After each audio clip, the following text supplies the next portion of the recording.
The first thing Nick Bali noticed about the Vethrani warship was that it looked like something had already tried to kill it and failed. The hull was 3 kilometers long and scorched at the aft in long oxidized streaks, the color of old blood drying on concrete. It hung above the gas giant like a god that had grown tired of standing, its mass bending the light around its edges in ways that made the human eye reluctant to hold it. You'd look at it and find your gaze sliding off, something in the optic nerve refusing the scale the way it refuses to hold the full disk of the sun. Nick had been staring at it for 20 minutes through the scratched viewport of the ore shuttle, and he'd been making himself look directly at it. The way you force yourself to look at the thing you're afraid of when you're trying to remember that fear is information, not instruction. He had a battered flask of Greek brandy in his jacket pocket. He'd been reaching for it every 40 minutes or so, not because he needed it, but because it was the habit, the rhythmic punctuation of the work, and disrupting the habit now would change something in his performance he didn't want changed. He took a pull. The brandy was terrible.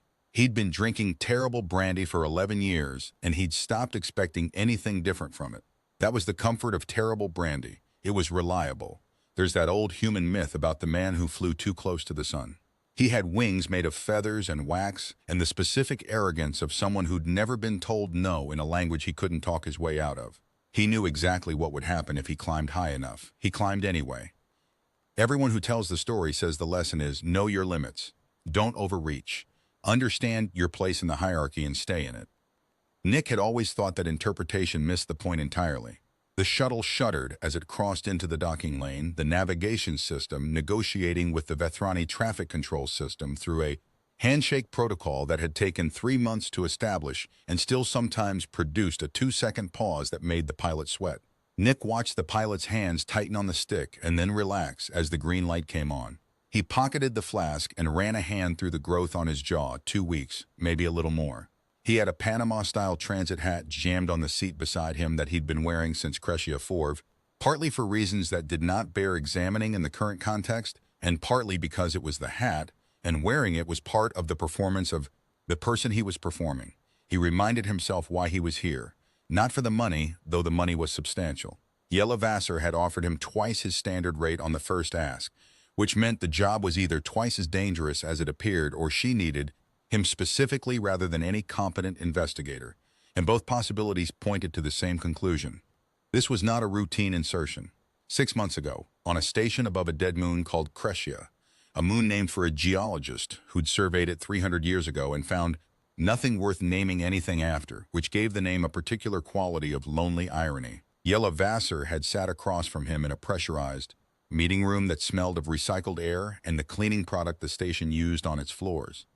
And she had looked at him in that way she had, the way that was not so much looking as auditing, and she had said, someone is going to die in that fleet, and if you don't go find out who is doing it and why, the dying will not stop at one. He had believed her. That was the problem with women like Yella Vassar.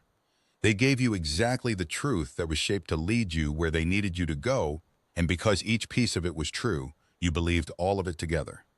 And by the time you understood the geometry of what you'd been given, you were already inside it. He knew this about her. He had gone anyway. Because the other possibility that someone actually was going to die in that fleet, and that he had the skills and position to stop it, and that he had chosen not to act because he didn't trust the person handing him the information was a kind of dying he'd done before and hadn't liked. The Vethrani had come to the Argo cluster 17 months ago. They arrived the way all apex predators arrive, without announcement, without declaration, simply present in the way a storm is present on a horizon. You don't see a storm decide to come. You look up and the sky has changed, and you understand that what you do in the next few minutes will determine whether you're inside or outside when it arrives. The compact worlds had done what humans always do in the first terrifying minutes of a thing. They scrambled diplomats, 3 delegations, 4 months of negotiation in pressurized conference chambers that smelled of recycled air and the particular sweat of people performing confidence they didn't possess. Nick had been on the 3rd delegation, technically. In practice, he'd been sitting outside the conference chambers in whatever space was available, a corridor, a storage room, once the galley of a transport ship, eating food that was either cold or flavorless, watching footage of the previous sessions, and building a model of what the Vethrani actually wanted from this, as opposed to what they were saying. The Vethrani were not simple creatures. That was the first thing the xenobiologists got wrong. writing their breathless reports about mandible structure and thermal regulation, and the crystalline organs behind what appeared to be eyes. They described the Vethrani the way you'd describe a very complex animal, in terms of its biology, its physical capacities, its behaviors. They treated them like a problem in natural history to be solved. And the Vethrani, Nick was certain, understood this perfectly, and permitted it, the way a chess grandmaster permits a novice just to spend as much time as they like examining the board. What the Vethrani were, he had decided, was patient. Not the patience of someone waiting for something to change. Architectural patience, cosmic patience, the kind of patience that only grows in a species that has watched stars complete entire cycles while it climbed down from whatever their equivalent of trees looked like and began building language and cities and ships. They had been watching humanity for 3 centuries before arriving. Their first diplomatic team had demonstrated this by reciting specific incidents from human history, not famous wars, not great treaties, but small specific moments. A flood in a river valley that had redirected the path of a migratory settlement. The collapse of a particular mountain face that had opened a trade route that had otherwise remained closed for 2 generations. A drought in a region that no longer had a name that anyone remembered. Moments so small and specific that the human historians present had to look them up afterward. The implication was not subtle. We have been watching you longer than your oldest living person has been alive. We know the shape of your story. You are still learning the shape of ours. In that imbalance lived everything that mattered about the next several years of Compact World's Vethrani relations. Nick understood imbalance. He had built his career inside it. The shuttle docked with a soft hydraulic groan, and he stood and stretched the transit hours out of his spine, moved through the airlock into the transfer corridor. The Vethrani ship smelled of something between iron and fresh rain, a smell that human sensory vocabulary had not quite developed the precise words to describe. Not unpleasant. Deeply, fundamentally alien, in the way that the deep ocean is alien. Not hostile, simply operating according to rules developed over a very long time in conditions you had not evolved to navigate. You could stand in it. You were not designed for it. He had his credentials on a data card in his jacket pocket. Cargo Liaison, Meridian Extraction Corp. Routine audit of rare earth transfers under the resource sharing clause of the Argo Accord, submitted and approved 3 weeks ago. It was a fiction with excellent bones. The approval had gone through the standard administrative process because the Vethrani bureaucratic apparatus required it to, and because they had calculated correctly that a single credentialed human auditor doing routine work posed no meaningful threat to anything they were protecting. What they had not accounted for was the specific difference between a threat and a problem. Threats you see coming and prepare for. Problems present themselves to you already inside, already working, already halfway done by the time you know to look. The customs node at the end of the transfer corridor was staffed by 2 Vethrani functionaries in the cream and black administrative caste markings. Nick placed his data card on the composite surface that served the function of a counter. The surface was not, he had been told by a materials specialist who had been briefly allowed aboard a Vethrani vessel 18 months ago, actually a counter in any sense the word implied. It was a reader, a surface designed to process the electromagnetic signature of whatever was placed on it while simultaneously reading the biological output of the person placing it. Temperature, electrical conductivity, microvibration. The Vethrani version of watching someone's hands. He knew this, and he placed the card with the same hand pressure he would have used on any surface. Nothing tight, nothing loose, relaxed, bored even. A contractor doing paperwork. The functionary studied him with the visual parsing that he'd learned to sit inside without reacting to. The Vethrani did not look at you the way humans look at each other. The quick social scan, the face read, the body language uptake. They parsed. They rolled through frequency layers the way a custom scanner rolls through luggage, methodical, thorough, sequential. You felt yourself being processed. You will remove your respiratory filter, the functionary said through the translation bead behind Nick's left ear. The bead rendered Vethrani speech into flat English, no emotion, no cadence, pure denotation. The sonic equivalent of a tax form read aloud by someone with no interest in either taxes or reading. He reached up and pulled the mask down around his neck and held the functionary's gaze. Directly, without flinching or softening or looking away. This was something he had figured out in month 7 of Vethrani contact. They responded differently to humans who met the parsing look without deflecting it. Not better or worse, differently. They registered it as a data point that changed the category they put you in. He didn't know yet what category it put him in. He knew it was a different one. This is protocol, he said. I respect protocol. Something moved in the functionary's lower expression surface in a pattern he had no word for. He filed it. Meridian Extraction Corp., the functionary said. Rare Earth Audit, authorized 3 cycles ago. That's right. You will be accompanied by an escort for the duration of your time aboard this vessel. I expected nothing less. The escort's name, as closely as the translation bead could render it, was Seath Ka. She was taller than Nick by 20 centimeters, which was standard Vethrani. Their average frame ran larger than the human median, although not dramatically so. The physical difference that mattered was not size but movement. She moved with the particular economy of someone trained to conserve energy in transit and release it in sudden, precise bursts when the situation required. Nick had seen that movement before. He saw it in special operations soldiers, in certain kinds of competitive athletes, in people who had been trained in environments where spending energy on being still was a survival habit. He logged it, filed it in the track of his attention that ran parallel to the main thread, quiet and continuous, the way a navigator keeps heading while carrying on a conversation. Your audit will be conducted in cargo sectors 4 through 9, Seath Ka said, leading him down a primary corridor whose walls pulsed with the faint bioluminescent grid the Vethrani used for interior orientation, a living GPS system built into the architecture itself. The ship is organism. You will not enter operational sectors without explicit clearance from the Architect's Administrative Office. Understood.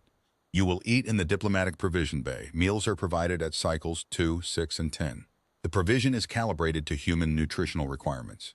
I appreciate the hospitality. She turned her head and looked at him with a parsing look that lasted longer than the functionaries had. He let her look. He had the face he used when he needed someone to underestimate him, relaxed, slightly unfocused, the face of a man who is perhaps more interested in where his next drink is coming from than in the current situation. It was a face he'd worn so often and so long it fit him the way a well-broken-in jacket fits. Easy. Natural. True in its form, if not its content. You are not what I expected, she said. I get that a lot, he said. He had learned something essential in 17 months of Vethrani contact. They read human faces the same way a person reads a foreign script they have studied academically. They knew the symbols. They had memorized the associations. They did not feel the language. A smile associated with a non-threatening behavioral mode told them. Non-threat. It told them nothing about the interior of the person wearing it. Nick's face was technically accurate and emotionally opaque to them. It was the most useful tool in his inventory. He spent the first 2 days performing the audit. He was thorough and he was boring. He cross-referenced manifests with the patience of a man who was genuinely interested in rare earth transfer records, queried log entries that required clarification in the tone of a man for whom this was a job, asked Seath Ka to pull secondary documentation with the mild persistence of someone who needed to cover their procedural bases. He ate at cycles 2, 6, and 10. The food was nutritionally correct and completely without pleasure, which was, he supposed, the point. He slept in the diplomatic quarters on a bunk 40 centimeters too long for him, in the specific smell of Vethrani antiseptic, in the deep mechanical heartbeat sound of the ship's systems. He thought on the first night about the flask and took one pull and put it away. On the second day, Seath Ka took him briefly to the observation deck, a maintenance window, she called it, time when operational personnel were not present, and she offered him the view with what he had decided was the closest available Vethrani approximation of courtesy. He stood at the vast, transparent composite surface and looked down at the gas giant. It was amber and umber, and the dark reddish-brown of old Earth, and its storms had names, human names, assigned by the first survey teams, because humans name things and cannot stop themselves. And those storms were each 3 times the diameter of Earth, and they had been spinning since before anything on Earth had evolved eyes to recognize a circular shape. It is considered significant among our people, Seath Ka said, standing beside him. A gas giant of this mass. We have a word for it. There is no adequate translation. Does the word involve time, Nick asked. She looked at him. Why do you ask that? The cadence your kind uses for concepts that involve duration. It compresses slightly. The translation bead catches it, like you're fitting a long thing into a small container. Nick counted it. 7 seconds. You are observant, she said. It's the job. No, she said. It is more than the job. He didn't answer that. He looked at the gas giant and thought about Yella Vassar and the particular quality of her stillness. The way it was not the stillness of someone at rest, but of someone who has made a decision about where they need to be and is waiting with the patience of a thing that knows time is working in their favor. He'd been reading her stillness for 6 months now, from 3,000 kilometers and then 400 and now across the body of a warship, and he still couldn't decide whether she was a person who had made choices she believed in, or a person who had made choices she had simply decided she could live with, and whether that distinction mattered in the outcome. On the third day, he found the first anomaly. It was in the rare earth transfer logs for the 12-day period surrounding a name he'd found in a cross-reference 6 hours into the audit. Tharvel, an administrative adjutant, second in rank on the vessel. Dead 6 weeks ago. The official record, navigational accident, classified internally, not reported to the Accord's disclosure registry for 30 days, which was within the treaty's technical window, but at the edge of it, the kind of edge that is either innocent or deliberate and almost never anything in between. The anomaly was in the crystalline isotope variance. Minor, within the kind of rounding tolerance that would pass an automated review without generating a flag. But Nick did not use automated review. He used a technique his mother had taught him when he was 7 years old. Sitting at the kitchen table on the Aegean coast, watching her work through the fishing collective's account books, with a cup of bad coffee getting cold beside her hand. The lie is never where they hide it. The lie is in what they don't hide because they think it's too small to see. The anomaly was a mass transfer that would be consistent with removing the contents of a single sealed container, approximately 2 cubic meters in volume, from Cargo Bay 7 in the 12 hours before Tharvel's official time to death. He filed it. He kept his face blank and kept moving. On the fourth day, he found the partition. It was in Cargo Bay 8's administrative records, not hidden behind any aggressive security, simply walled off behind a standard restriction code, the way you wall off a maintenance area, because it requires authorization to enter, not because you expect anyone to try. He was working through the secondary transfer logs, and his stylus paused over the partition marker for half a second while he decided what to do about it. He photographed it with the tiny lens built into the stylus's barrel cap. He moved on, but Sith-Ka had seen the half-second pause. She was 20 meters away, examining a manifest he'd asked her to pull, and she shouldn't have been able to catch it at that distance, but she had the spatial attention of someone trained to maintain awareness of multiple points in a room simultaneously. And he felt her register it the way you feel a change in barometric pressure, not through any single sense but through the aggregate of several, combined into a wordless certainty that the room had shifted. He did not acknowledge it. He asked her a routine question about a transfer date.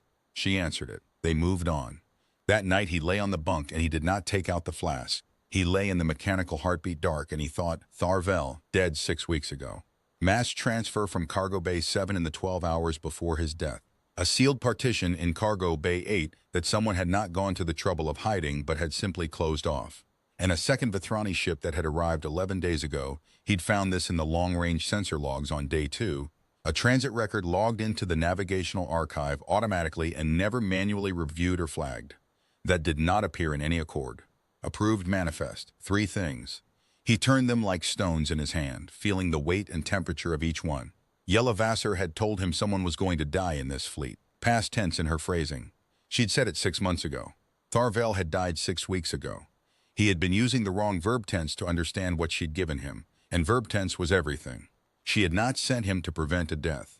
She had sent him here knowing a death had already happened, knowing he was the instrument she needed inside this ship, knowing because she knew him, because she had studied him the way the Vethrani studied humanity, and for similar reasons, that he would follow the evidence where it went and find what she needed him to find, positioned in the exact place she needed it found. He stared at the ceiling of the diplomatic quarters and felt the particular quality of understanding that comes when a thing you have been almost seeing for a long time finally resolves. She had not built a mission around finding out what killed Tharvel. She had built a mission around what she needed Nick to be once he was already inside. He was already inside. The only question now was whether the inside of the thing he was in had a bottom he could stand on, and what was waiting there. He slept after that. This surprised him less than it used to. You could file the things you couldn't fix in the night and close the drawer, and your body would keep the machine running while you were gone. Because it was more interested in surviving than in resolving everything that needed resolving. He'd been grateful for this property of his body for 11 years. On the 5th day, he was summoned. Sith-Ka came to the diplomatic quarters before the first meal cycle. She was not in the neutral escort posture of the previous days. She was carrying something in her bearing that the translation bead couldn't help him with. A tightness in the set of her upper frame. A specific quality of standing still that was different from at-rest stillness, the way a person stands still when they are waiting for you to do something, rather than simply being present. The architect will see you, she said. I appreciate the access, he said. It is not access. It is a summons. He put on the hat. The architect's operational center was in the forward third of the ship, behind 7 security junctions. Nick counted each one. Response time, configuration, personnel present, sight lines, the specific geometry of the doorway at each junction and what a human body could or could not do in the space available. He filed it all, not because he expected to need it, because the habit of filing was what kept him alive in the spaces between expecting and needing. The architect was not what he'd expected. She was smaller than most Vithrani he'd encountered. Her surface markings were deep blue-black with thin silver tracing and patterns he had been told, by a xenobiologist who hadn't lasted 3 months in field contact, indicated very high administrative rank. But it was not the markings that told him she was significant. It was the quality of her stillness in the circular chamber, surrounded by navigational data shifting through Vithrani notation on every wall. She was the still point inside the motion. Everything in the room oriented around her the way water orients around a stone in a stream. She looked at him for a long time before she spoke. The translation bead remained silent. Remove your optical lenses, she said at last. He had contact lenses that processed ambient light data. Not recording equipment, he wasn't that reckless, and the Vithrani security scan would have caught recording equipment in the customs node. But she knew about the lenses or had inferred them. He reached up and removed them and held them in his palm and met her visual array directly. No glasses, no filter, no optical layer between them. He held her gaze. She parsed him, more thoroughly than anyone had parsed him on this ship. He felt it in the way you feel a medical scan, not painful, not invasive in any way you could point to specifically, but aware of being read at a level below what the surface of you had consented to. He stood in it. He breathed. He let her read. You are not an auditor, she said finally. I am exactly what my credentials say I am. Your credentials are accurate. You are not an auditor. She held his gaze. Distinction, a person who audits and a person who is here to audit. The first category involves intent. The second category involves function. You are functioning as an auditor. Your intent is something else. He said nothing. She had made a distinction and she would explain it. Or she would not, and he would not fill the silence to make her fill it faster. This was the most useful thing he knew about silence. It was not empty. It was the space in which the other person decided whether to trust you, enough to say the real thing. Tharvel, he said. One word. He watched her visual array. 7 seconds. What do you know about Tharvel? She asked. I know he's dead and the official record says navigational accident. I know Cargo Bay 7 logged a mass transfer in the 12 hours before his time of death. I know there's a sealed partition in Cargo Bay 8's administrative records. He paused. I know there's a second ship in this cluster that isn't in any Accord-approved document. The room was very still. The navigational data moved on the walls. Deep in the ship, something cycled through maintenance with a sound like slow breathing. You found all of this, she said, in 5 days. The audit is thorough. Your employer, who are they? You know who they are. I know who employs you on paper. I am asking who employs you in substance. Yella Vassar, Nick said. Cultural attaché to the Compact World's diplomatic mission. She told me someone was going to die in this fleet. She hired me to come find out how and why before it happened again. I've been operating on the assumption that she was warning me about a death that hadn't happened yet. I now believe she already knew about Tharvel when she sent me here, and the mission she described to me is not the mission she actually needed me to perform. The architect made a sound he had not heard any Vithrani make before, not in any field recording, not in any documented interaction. It was low and contained, and it took him 4 full seconds to understand why it was familiar, and when he understood, it was because it had the exact quality of the sound a human makes when they've been told the worst thing they are ever going to hear, and they are sitting with it quietly because falling apart is not something they're willing to do in front of anyone. He waited. Tharvel was my first, the architect said. The translation bead appended a footnote flag to the word first. Inadequate translation term implies bonded colleague, trusted executor, the entity whose function is to stand between the principal and all the tasks the principal cannot perform without compromising their position. He was also conducting an investigation of his own into the second ship. He identified it before it arrived, when it was still a pattern in long-range signals traffic. An anomaly in the navigational flow data that shouldn't have been there unless someone was routing a vessel through Argo cluster space without declaring it to the Accord registry. And then he died, Nick said. And then he died. His death was arranged to look consistent with a navigational malfunction. It was not. The cargo transfer you identified was the removal of his documentation, the physical record of his investigation. The partition in Cargo Bay 8 is a partition around the secondary backup of that documentation, which the people responsible for his death do not know exists. They removed what they could find. They did not know his methods well enough to know where he would put the copy. What does the documentation show? The second ship, its specifications, its cargo. She was quiet for a moment. It carries weapons, not weapons that the Accord permits. Weapons that a faction within my people's governing structure believes should be deployed against the compact worlds. Because that faction has decided that humanity's specific properties, your adaptability, your tolerance of ambiguity and contradiction, your facility for performing one function while simultaneously performing another, represents not a diplomatic asset, but a strategic existential threat to the Vethrani's long-term position. Nick thought about the gas giant and the storms with human names and the researcher who'd named them because they couldn't help themselves. He thought about what it meant that 3 centuries of watching humanity had produced, in some portion of the Vethrani, something you might, with careful translation, call fear. The diplomatic channels, he said, compromised. The faction has placed operatives at every level of communication between this vessel and Compact World's command. Yella Vassar is not a Compact World's intelligence asset who has been turned, she paused. She is a Compact World's intelligence asset who has been working for the faction since before the Argo negotiations began. The faction recruited her because they understood that the most effective way to neutralize humanity's adaptability is to use it against itself. To find a human who is skilled at doing 2 things at once, and give them 2 missions, one of which they know about and one of which they don't. The silence was absolute.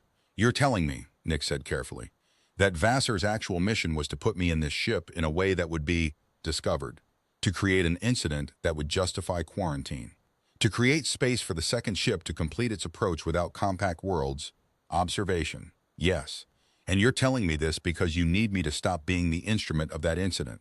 I am telling you this, the architect said, because Tharvel spent the last 6 weeks of his life attempting to get this information to someone who was not compromised, and he could not find anyone.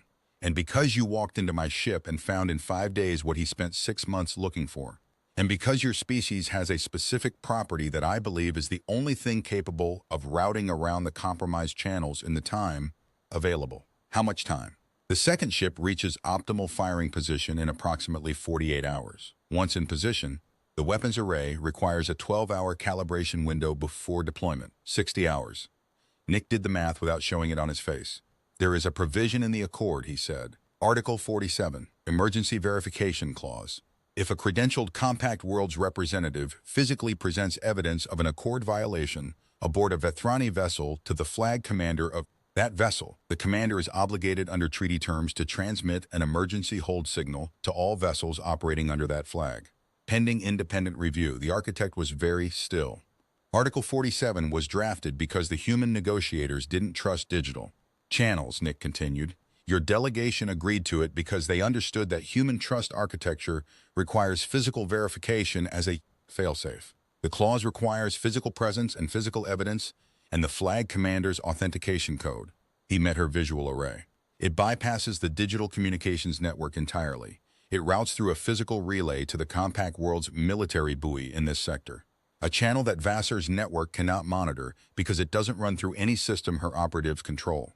To transmit the hold signal, the architect said I would have to identify myself as the source. I would be initiating a treaty action against vessels operating under my own flag. The internal review process that follows would remove me from command. I would be held from service for as long as the review requires. It could take years. Yes. The faction would use the review period to continue to advance their position. My removal would benefit them strategically. In the short term, Nick said, before the second ship's weapons are used, and before the investigation that follows establishes who gave the deployment order, and before that record becomes public in both our people's formal record systems. You understand how long that record would exist. Another silence. The longest yet. Nick counted it, 18 seconds. Tharvel would have transmitted it already, the architect said. It was not self-criticism. It was the specific sound of a person who knows exactly what the right thing is and is in the process of deciding whether they can carry it. He had heard that sound before. He had made that sound before. Tharvel is dead, Nick said. Not cruelly, but not gently either. Just true. You're not. And we have 60 hours. The problem with Article 47 was Vassar. She was monitoring his communications. She had the insertion architecture wired to detect anomalies in his behavioral pattern. A sudden departure from audit procedure, a direct call to Compact Worlds Command, a meeting request that didn't fit the schedule, would trigger whatever contingency she had built for the case of her instrument going off course. He had to assume the contingency was a kill switch of some kind, not necessarily on him personally, on the situation. Something that would accelerate the second ship's timeline, or compromise the Article 47 channel before it could be used, or discredit the architect before her authentication code could be logged. He needed to give Vassar a story to read, something that consumed her attention and pulled it toward him, so that when the architect moved in the cargo bay, the monitoring system had something else to be looking at. He needed to be very visible, doing something very human while the important thing happened somewhere else. On the seventh day, Nick Bali went outside. The Vethrani ship had an exterior maintenance system, a network of tether nodes along the hull designed for repair drones, accessible from 4 interior airlocks. Nick had noted the layout on day 2.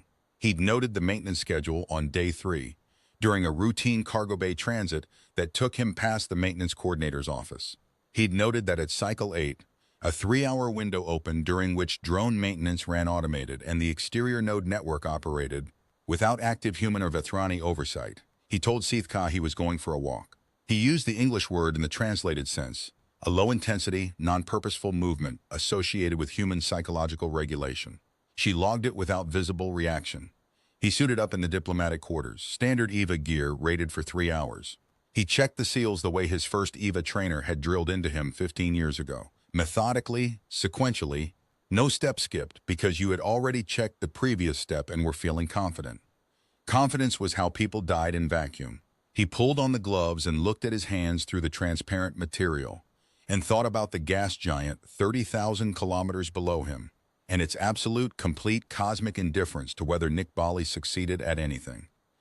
He had always found that indifference clarifying. He went out through the maintenance airlock and the nothing of space arrived around him with its absolute silence, which is not actually silence but the absence of the specific frequencies you're equipped to hear, and is in some ways louder than sound.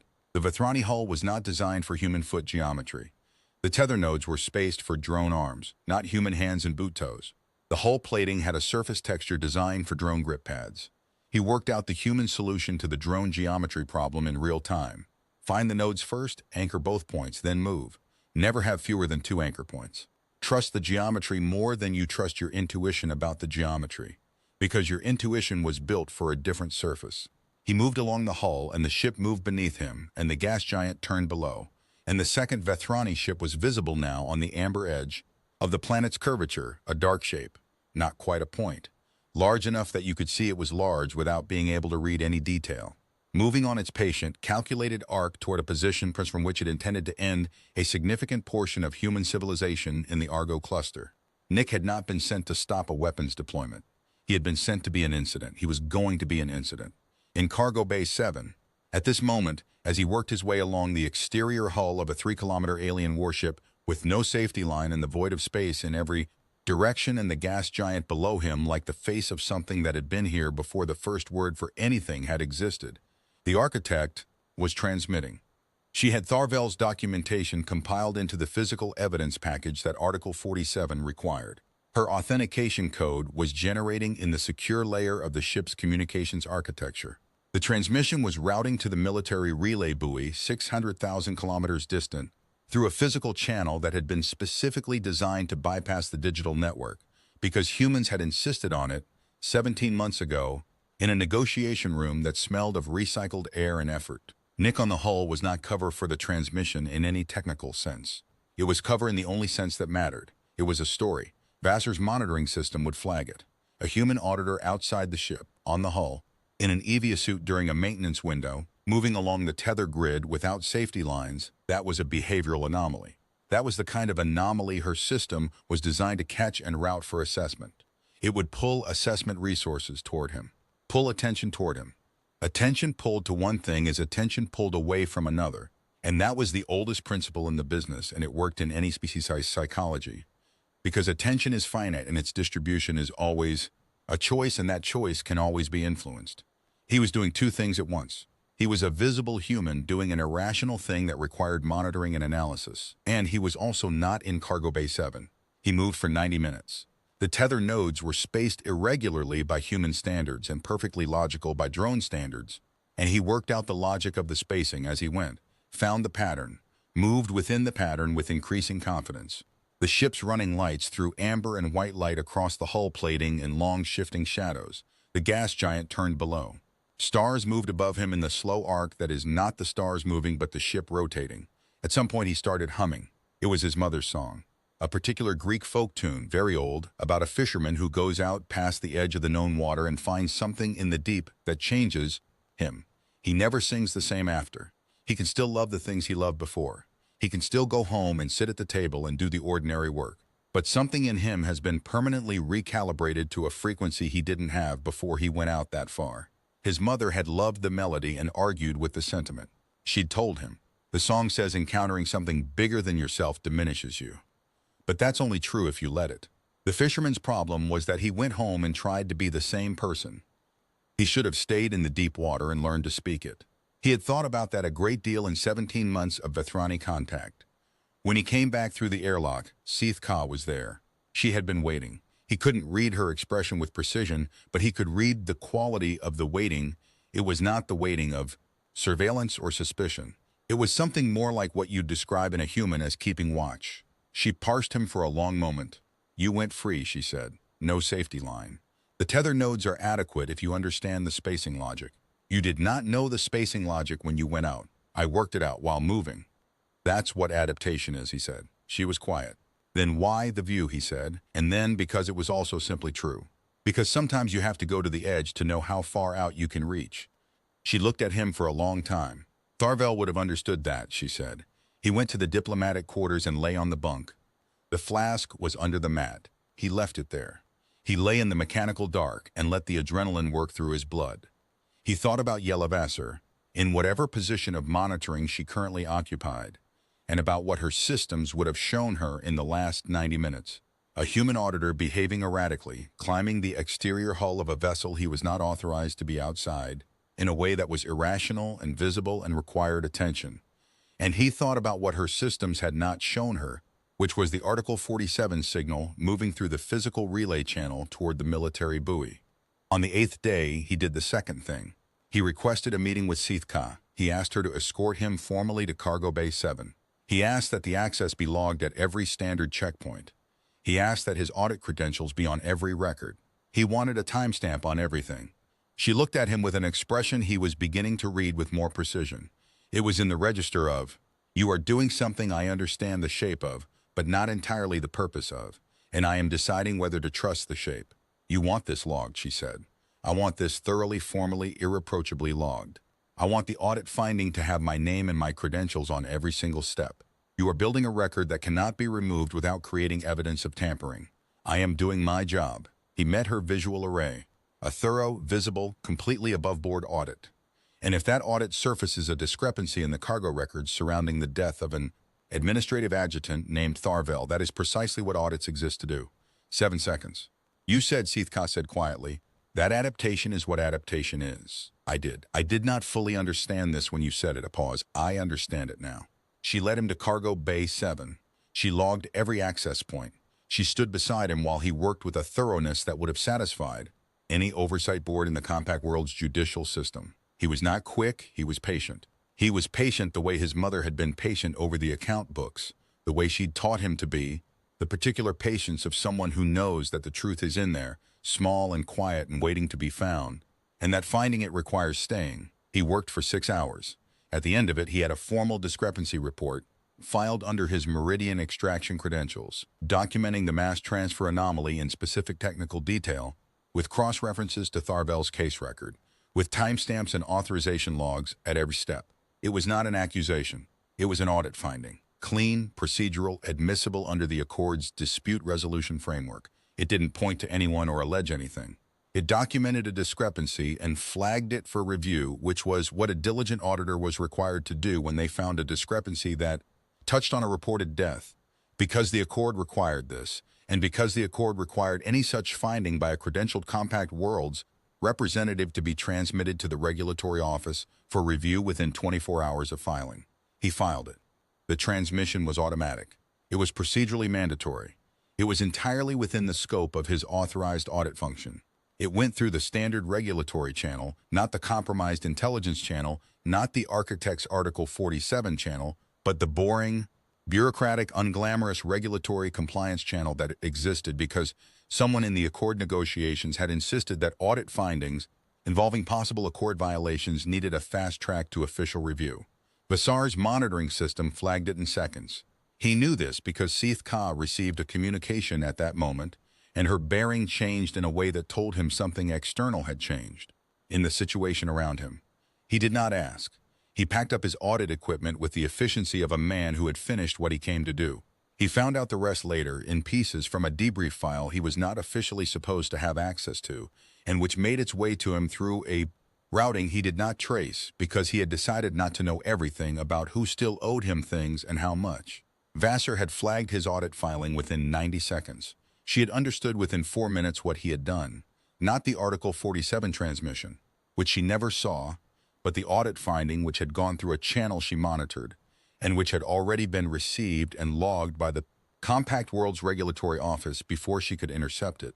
She had attempted to reach her contingency, a Vethrani operative in the ship's communications section, and found the operative had been removed from post 4 hours earlier by direct order of the architect. She had then attempted to reach the second ship directly to accelerate the weapons array calibration timeline. She had found that the emergency hold signal transmitted via Article 47 12 hours earlier had locked the array under treaty review protocols automatically, as the Accord required, and that a Compact World's fast response unit, scrambled the moment the Article 47 signal reached the military buoy, was already 6 hours out. She had then done what she always did. She had sat still for a brief moment, and then she had begun constructing the next story. That was the part that stayed with Nick afterward. Not that she had tried to facilitate the destruction of a significant portion of human civilization. People who thought in those terms were rare, but not so rare as you'd hope, in any species. Not that she had used him as an instrument and done it with exceptional skill. What stayed with him was the speed of her adaptation, the immediacy of the pivot, the way she moved from the failed position to the construction of the next one without what you'd recognize, from the outside, as any interval of grief. She was the most dangerous kind of person, the kind who learns, the kind who will be better at this next time, with better materials and better information about their limits. The Compact World's military contingent arrived and secured the second ship and its weapons array. The architect's Article 47 transmission and Nick's formal audit finding together constituted more than adequate evidence for the Accord's Review Board. The faction's operatives within the Vethrani governing structure were identified through Tharvel's meticulous documentation, which turned out to be more complete than even the architect had known, because Tharvel had hidden 3 copies in 3 different places, and Nick found all 3 during the 2 additional days the review board required him to remain aboard. The Accord held. The negotiations resumed 8 weeks later. The architect was removed from command pending review, as she had known she would be. Nick saw her once more before he left, in a transit corridor escorted by 2 internal review functionaries, moving toward whatever room they put you in when they have to hold you somewhere, while they determine whether what you did was right or wrong by a standard that the situation had made almost impossible to apply without revision. She looked at him across the corridor with an expression he had no word for in any language he spoke, and that he could not find in any field guide, and that he kept separately from everything else in the part of his memory reserved for things that were still resolving. He nodded to her. She held his visual array for a moment. Then the escort moved her on. Seeth Ka had been assigned temporary command pending review. Nick thought Tharvel would have been glad about this. She saw him off at the shuttle dock. "You are leaving," she said. "The audit's done. The full audit was done 3 days ago. The complete, the one that covers everything." She was quiet for a moment, with the kind of quiet that has something in it. "Then you went to the edge to know how far out you could reach. What did you find?" He thought about his mother's song, about the fisherman in the deep water who tried to come home and couldn't be the same, about what it means to stay in the deep water and learn to speak it. That the water isn't the problem, he said. The problem is deciding you have to come home. She parsed him for the last time. He let her look. He let her read whatever was there to read. Tharvel said something similar, she said. It was the last line of his final documentation. He didn't ask what the line was. He already understood the shape of it. He understood it the way you understand something that someone else worked out, and you are now arriving at, from the other direction, And you recognize it not because you were told it, but because you worked out the same thing from a different starting point and found yourself in the same place. He boarded the shuttle. It climbed away from the warship through the amber light of the gas giant, through the vast, uncaring beauty of a planetary system that had been doing this since before the first human had learned to make fire, through the slow wheeling dark that was not empty, but was simply inhabited by things that didn't require you. Nick sat in the viewport seat and watched the Vethrani vessel recede. 3 kilometers of patience and scarred hull and the particular weight of a thing that had decided to do the right thing even when the doing was expensive, until it was one point among the field of points that was the Argo, cluster doing its ordinary stellar business. He took out the flask. The brandy was still terrible. He drank it anyway. It tasted like the last 11 years and the next 11 years and the specific flavor of work that matters, which is never particularly pleasant in the moment and is exactly right in retrospect. The shuttle pilot, a 22-year-old contractor who had not been briefed on any of it, and who was running the routine leg between the ore platforms and the transit hub, looked back into the passenger compartment. "Long assignment?" he asked. 8 days. The pilot considered this. "That's not very long." "No," Nick agreed. He looked at the place where the warship had been. Felt longer. This was true. The scale of 8 days had expanded somewhere in the middle of it to contain something much larger, and it hadn't fully contracted back yet. He was not sure it would. He thought about Icarus, about what everyone gets wrong. Icarus did not fly too high because he was arrogant or stupid, or because he had failed to properly assess his materials. Icarus flew too high because he was the first person to have those wings, and the only way to know where the limit was to go there. His failure was not the flying. His failure was the wax, a material property he had no prior data on because no one had ever flown that high before. The lesson was not, don't fly high. The lesson was, know your materials, get better materials, and understand that you can't know the limit until you test it, and testing it is how you get the data. Nick was still alive. He had tested the materials and come back with the data. He was back on the transit hub inside 40 minutes. He had a debrief to attend and a report to file and a series of conversations with people who wanted to know how he'd done what he'd done. He would tell them accurately and in full, because accuracy was what had made the thing work, and continuing to be accurate about it was how you preserved what it had built. He had no interest in making it sound like more or less than it was. His communicator chimed, an unmarked number with a Crescia IV prefix. The message was, "I understand you did good work. When you're ready for the next one, I know a situation." Unsigned. It didn't need to be. He held the communicator in his palm. He thought about Icarus and better materials. He thought about his mother's fisherman who should have stayed in the deep water. He thought about a first adjutant who spent his last months trying to reach someone who wasn't compromised and couldn't find anyone, and about the fact that this meant something about the world that needed to be different, and about who was equipped to make it different, if anyone was. He thought about the architect's visual array in the corridor and the expression he had no word for. He put the communicator in his jacket pocket. He straightened the hat. He went to find better brandy. He found better brandy at a bar on the third concourse of the transit hub, a place called Heracleans that had no connection to the island and was run by a man from Bucharest who had been serving drinks in transit hubs since before the Vethrani arrived, and who had the specific calm of someone who had decided that the arrival of an advanced alien species was not going to change the fundamental requirements of his work: cold glasses, honest pours, and leaving people alone with what they were carrying. Nick sat at the end of the bar and drank something that was actually good. A Greek brandy, a real one, from a bottle the Bucharest man kept behind the rail for people who knew what to ask for. And he did not think about Vassar or the architect or the review board convening somewhere over the cluster. He thought about Tharvel. He had never met the man. He had spent 2 additional days on the ship after the military contingent arrived, finding the 3 copies of the documentation, and he had come to know Tharvel through the architecture of his work, the way you come to know someone through their letters after they are gone. The work was meticulous, not because Tharvel had been cautious by temperament. The choices documented in the margins of his files showed someone willing to move fast when the situation required. The meticulousness was something else. It was the meticulousness of someone building a record they knew someone else would have to use, not for their own satisfaction, for the person who came after. He had not known who that person would be. He had built the record for them anyway. Nick drank the brandy and sat with that for a while. The thing about the grand narrative, humanity this, human tenacity that, The species that refuses the hierarchy and prevails through grit and adaptability and sheer stubborn refusal to accept the role the universe assigns them was that it always made those properties sound like they were distributed at the species level, like they were properties of the aggregate. Humanity as a category, humanity as a fact, as though the whole 400 billion of them across the compact worlds were each carrying the full weight of the trait, and when the moment came, any of them could step forward and do the thing. Nick had spent 11 years being sent into situations where the outcome depended on specific people doing specific things at specific moments, and what he had learned was that the species was not the point.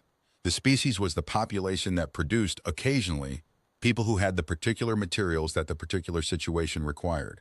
Tharvel had not been human. He had had those materials. The architect had used hers and paid for it with her command.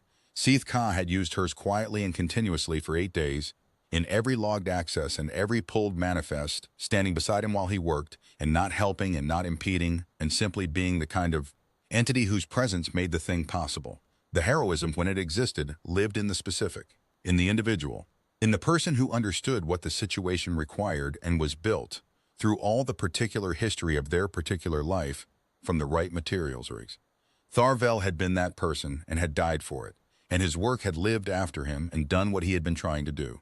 Nick thought that was the closest thing to a good ending that this kind of situation offered. He had learned to take what the situation offered. He ordered another glass.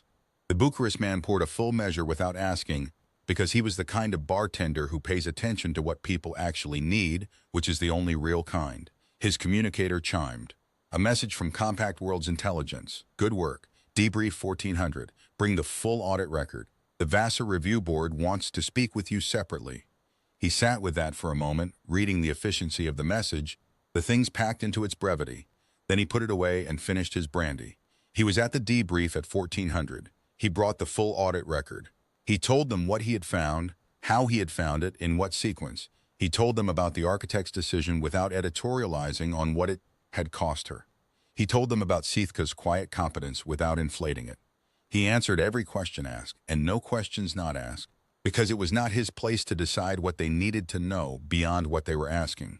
When the lead debriefer, a compact gray-haired woman who had the look of someone who had stopped being surprised by anything, asked about the exterior hull incident, Nick said, "I went to the edge to know how far out I could reach."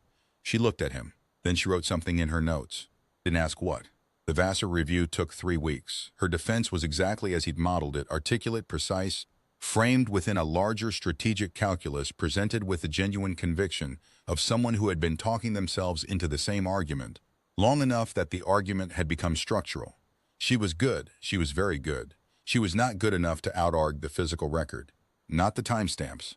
Not the logged access points. Not the fact that her contingency had been neutralized 4 hours before she tried to activate it, which meant her response timeline was legible in a way no framing could revise. He heard about the conclusion in transit, already 3 days out toward Vesta Station, where the next thing was waiting. He sat with the brief official message for a moment, and then walked to the transport's observation bay and stood in front of the stars. They were indifferent. Of course they were. They had been doing this since before anything had a name. They would be doing it after the last name was forgotten. The gas giant was many light hours behind him now, still turning, its storm still carrying human names given by people no longer alive to know it. He thought about Tharvel, who had gone to the edge and not come back, who had understood that the record was more important than the person building it, and had built it accordingly. He thought about what it meant to carry that kind of understanding forward. He thought about the fisherman who should have learned to speak the deep water. He looked at the unsigned message from the Sci-Fi prefix still sitting unanswered in his inbox. He typed, "Ready when you are," sent it. He went back to his seat. He pulled out the flask, the terrible brandy, his most reliable anchor to the work, and held it in both hands without opening it, feeling the weight, the temperature through his palms. The transport moved through the dark. The stars held everything in their patient, indifferent light. Nick Bali put the flask away unopened. There was a lot of work to do. He was the right person for it. Those two facts together had always been the only reason he needed. The transport moved on. He was a long way from done.